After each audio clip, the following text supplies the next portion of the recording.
తల్లులారా, parents అందరికి కూడా చెప్పే మాట ఒకటి. ఇక్కడ పోయినసారి ప్రభుత్వం గతంలో ఉన్నటువంటి వాళ్ళు 3వ తరగతి నుంచి 7వ తరగతి మధ్యలో చదివేటువంటి పిల్లలకు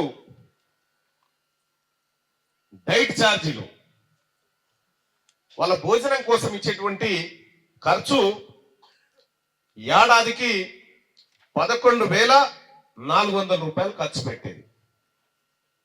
గౌరవ ముఖ్యమంత్రి రేవంత్ రెడ్డి గారి నాయకత్వంలో ప్రజాప్రభుత్వం ఏర్పడ్డ తర్వాత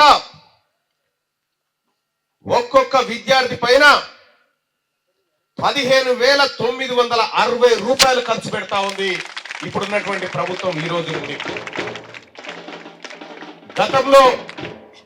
గతంలో మీ పిల్లల ఆహారం కోసం నెలకు 950 రూపాయలు మాత్రమే ఇచ్చేది. కానీ ఇప్పుడున్నటువంటి ప్రజా ప్రభుత్వం నెలకు 1,330 రూపాయలు ఖర్చు పెట్టబోతా ఉంది ప్రతి విద్యార్థి తలపైన. 3 నుంచి 7వ తరగతి మధ్యనే అది. 8 నుంచి 10వ తరగతి మధ్యలో గతంలో 1,100 రూపాయలు ఖర్చు పెట్టేది. నేను అనేక సార్లు నా టీవీ డిబేట్లలో నేను న్యూస్ లో చెప్పేది, అయ్యా మీరు ఇచ్చేటువంటి డబ్బులకు కనీసం కోడిగుడ్డని వస్తుందా?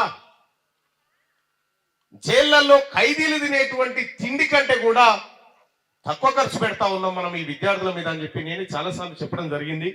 ఇటీవల కాలంలో ముఖ్యమంత్రి గారి దృష్టికి పదే ఈ విషయాన్ని తీసుకుపోవడం జరిగింది. డైట్ ఛార్జీల విషయంలో కానీ, లేకపోతే విద్యార్థులకు అందాల్సినటువంటి కాస్మెటిక్ ఛార్జీల విషయంలో కానీ పెద్ద మనసు చేసుకొని ముఖ్యమంత్రి గారు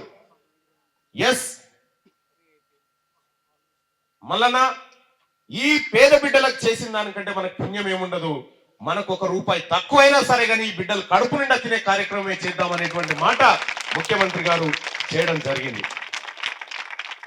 గతంలో 8 నుంచి 10వ తరగతి వరకు పిల్లలు చదివితే వాళ్ళకు 1,100 రూపాయలు ఇచ్చింది నెలకు.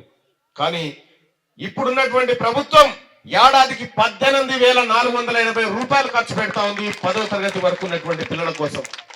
ఇంకంతేకాదు, ఇంటర్ నుంచి పీజీ చదివే వరకు గతంలో నెలకు 1,500 రూపాయల వాళ్ళ తిండి కోసం ఖర్చు పెడితే ఇప్పుడున్నటువంటి మన ప్రభుత్వం ప్రజాప్రభుత్వం ఏడాదికి 25,200 రూపాయలు ఖర్చు పెడతా ఉంది పిల్లల భోజనాల కోసం.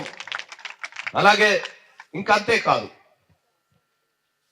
క్యూ న్యూస్ లో పనిచేయటకు అనుభవం గల కెమెరామ్యాన్లు కావాలను సంప్రదించవలసిన నెంబర్లు 8688926084. qnews@gmail.com ను సంప్రదించండి. లైక్ చేయండి.